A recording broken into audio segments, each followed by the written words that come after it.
Дөрвөн залуутай. За өнөөдөр энэ одоо сайхан мөчүүдээс алдартай 2 дугаар зэргийн одоогоор шагнууллаа. Мэдээж ээж хүний хувьд одоо хамгийн сайхан шагнал шүү дээ. Тэгээд энэ цаг мөчид ер нь ямар зүйл бодогдож байна? Сэтгэл ямар байна? Одоо бэлтгэл ажлаа хэр хангасан бэ? За сайн бацгаана уу. Энэ нийт алдартай одоо хүрч байгаа бүх үеичүүдээ аз жаргал сайн сайхан бүхний хүсье.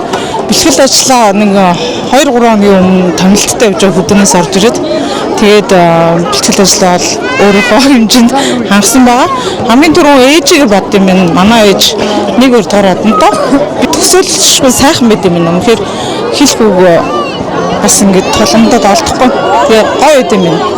Бас тухайд нөгөө нэг тоохгүй за одоо амнаа ингээл зүгэл гараа өвчтэй гэж бодож байгаа боловч яг тэр зүүж сэтгэл үнэхээр сэтгэл гоё юм. Тийм. Одоо авч байгаа ээжүүд маань маш их догдолж бас олон хоногийн одоо бэлтгэл хийдгээ тэгээд гэр бүлийнхэн хүүхдүүд хаана ижилгээд бүгдээрээ л эрвэхээрээ бас хамтдаа зүтгэдэг шүү дээ. Хамгийн их догдолж хамгийн их одоо яг хажууд ч юм байж дэмжижсэн хүн хэн бэ? Хань ижил миний өр хүүхдүүд 4 том охин маань тэгээд дараагийн хүн маань 12 даранг тэгээд гэр бүлдээ маш их баярлалаа.